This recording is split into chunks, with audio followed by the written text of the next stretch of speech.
আসসালামু আলাইকুম রহমতুল্লাহি বারাকাতুহু। আলহামদুলিল্লাহ, আমি এই মুহূর্তে অবস্থান করছি মদিনা ইউনিভার্সিটিতে। আলহামদুলিল্লাহ, সাথে আছেন আতিক বিন আব্দুল মালিক ভাই এবং ক্যামেরাতে আছেন আমাদের হাফিজুর রহমান ভাই, হাফিজাহুল্লাহ। আমরা আজকে মদিনা ইউনিভার্সিটি সম্পর্কে আমাদের আতিক বিন আব্দুল মালিক হাফিজাহুল্লাহ ওনার কাছ থেকে সংক্ষিপ্তভাবে জানবো ইনশাআল্লাহ, দুইটা থেকে তিনটা বিষয় ইনশাআল্লাহ। তো ভাইজান, আসসালামু আলাইকুম। ওয়ালাইকুম আসসালাম ওয়া ভালো আছেন তো না? রাহমাতুল্লাহ। আলহামদুলিল্লাহ। জানার বিষয় হচ্ছে গিয়ে মদিনা ইউনিভার্সিটি সম্পর্কে। জি। এটা হচ্ছে গিয়ে একটা সংক্ষিপ্তভাবে বলে দিবেন ইনশাআল্লাহ। মদিনা ইউনিভার্সিটি সম্পর্কে বাংলাদেশি কতজন ছাত্র এখানে লেখাপড়া করছে, এবং পাশাপাশি আরেকটা বিষয় হচ্ছে গিয়ে বাংলাদেশ থেকে যে সমস্ত ছাত্ররা আছে তাদের আকীদা মানহাজ কি পরিবর্তন হয় কিনা, এইগুলো বিষয়ে সংক্ষিপ্তভাবে ইনশাআল্লাহ। আসসালামু আলাইকুম ওয়া রাহমাতুল্লাহি ওয়া বারাকাতুহু। আলহামদুলিল্লাহ, মহান আল্লাহর প্রশংসা এবং দরুদ বর্ষিত বিশ্বনবী নবী মুহাম্মদুর রাসূলুল্লাহ সাল্লাল্লাহু আলাইহি সাল্লাম। সম্মানিত দিনী ভাই, আপনারা যারা ভিডিওটা দেখবেন অবশ্যই বিশেষ করে খন্দকার ফয়সাল ভাই উনি আমাকে কয়েকটি প্রশ্ন করেছেন। তো সংক্ষিপ্ত আকারে বিশেষ করে মদিনা ইউনিভার্সিটিতে আমাদের বাংলাদেশি ছাত্র প্রায় ৩০০ থেকে ৩৫০ জন ছাত্র আছে। তো প্রতি বছরই আলহামদুলিল্লাহ বাংলাদেশ থেকে মদিনা ইউনিভার্সিটির ছাত্র আসে, তারা বাংলাদেশ থেকে আসে মদিনা ইউনিভার্সিটিতে পড়াশোনা করার জন্য। তো এখানে আপনার বেশ কয়েকটি ডিপার্টমেন্ট আছে। তার ভিতরে যেটা সর্বপ্রথম এখানে ভাষা কোর্স, ছাত্রদের ভাষার যদি কিছু দুর্বলতা থাকে সেটাকে কাটিয়ে ওঠার জন্য এখানে আরবি ভাষা কোর্সটা আছে, এটা হচ্ছে প্রাথমিক পর্যায়। তারপরে ভাষা কোর্স থেকে যেটা হচ্ছে আপনার অনার্স বাকালারুস যেটা আমরা বলি অনার্স করার জন্য এখানে প্রায় কয়েকটি ডিপার্টমেন্ট রয়েছে, প্রায় ৮ থেকে ১০টি, প্রায় ১০টি হবে। তো এই যে দেখতেছেন আমার হাতের বাম সাইডে, এটা হচ্ছে কুল্লিয়াতুল কোরআন এবং কুল্লিয়াতুল কোরআন এবং যেখানে কোরআন বিষয়ে গবেষণা তাফসির বিষয়ে। তারপরেই হচ্ছে কুল্লিয়াতুল হাদিস, যেটা হাদিসের জারহ তাদিল মানে হাদিসের কিতাব পড়ানো হয় এবং এর সঙ্গে হাদিসের যে বিষয়গুলো সংশ্লিষ্ট এগুলো কিতাব পড়ানো হয়। তারপরে হচ্ছে কুলিয়াতুদ দাওয়া উসুলুদ্দিন, আকীদা ডিপার্টমেন্ট, সবচাইতে যেটা গুরুত্বপূর্ণ যে ডিপার্টমেন্টটা আমি মনে করি মদিনা বিশ্ববিদ্যালয়ের ছাত্রদের জন্য, সেটা হচ্ছে কুলিয়াতুদ দাওয়া উসুলুদ্দিন, আকীদা। বাংলাদেশের অধিকাংশ মানুষের আকীদায় সমস্যা ত্রুটি রয়েছে।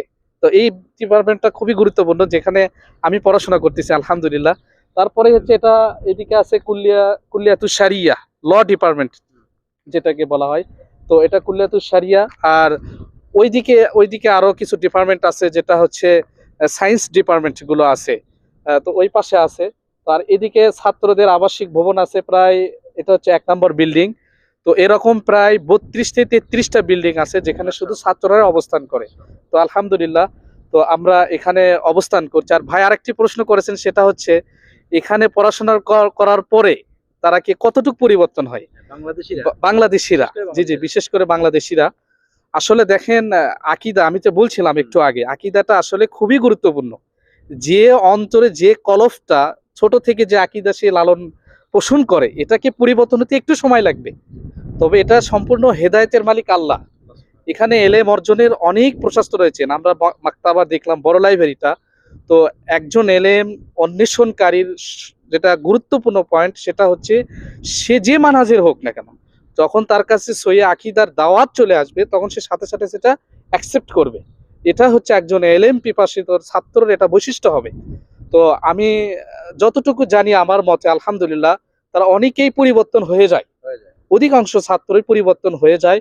হয়তো বা পারিবারিক চাপ, অথবা হচ্ছে আপনার সে ছোট থেকে এক এক ধরনের ভাবে পরিবেশে বড় হয়েছে, সেখানে গিয়ে হঠাৎ করে দাওয়াতি কাজ করাটা তার জন্য কষ্টকর। এই জন্য উদউ ইলা সাবিলি রব্বিকা বিল হিকমা ওয়াল মাউইজা, আল্লাহ পাক কোরআনে বলছেন তোমরা আল্লাহর পথে মানুষকে আহ্বান করো হিকমতের সাথে এবং উত্তম সৎ উপদেশের মাধ্যমে, মাউইজাতুল হাসান, আপনাকে সৎ আস্তে আস্তে কিছু দাওয়াতি কাজ করতে হবে হিকমতের সাথে।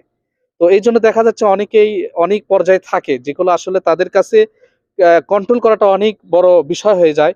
তো আল্লাহ, আমরা চাই এখান থেকে যারা প্রকৃত হক, যেটা আমি বলছি না, যেটা আপনার তারা তাদের কাছে যেটা সঠিক, এই দাওয়াতটা যেন, এই রিসালাটা যেন তারা এই মদিনা ইউনিভার্সিটি যে সবসময় ছাত্ররা এখানে নিয়ামতে তারা ভোগ এখানে করছেন, অবশ্যই কাল কিয়ামতের মাঠে তাদেরকে জিজ্ঞাসিত করা হবে।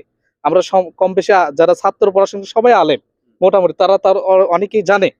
তো তাদেরকে এই বিষয়ে জিজ্ঞাসিত করা হবে তারা এখানে কি পড়াশোনা করেছে এবং কি দাওয়াতি কাছে তারা সেটা ছড়িয়ে দিয়েছে। তো আমাদের ওস্তাদদের এখানকার যারা দুক্তর যা ওস্তাদ, তাদের একটাই উপদেশ, তোমরা সর্বদাই সব সময় যে পবিত্র কোরআন এবং সহিহ সুন্নাহ যেটা সঠিক সেটাই তোমরা প্রচার করো। তো এটা এই বলে সংক্ষিপ্ত কথা এখানেই শেষ করছি। আমরা ওইদিকে আরো পরিদর্শনে যাব, তারপরে কিছু কথা হবে ইনশাল্লাহ। আসসালামু আলাইকুম রহমতুল্লাহ বরকাত।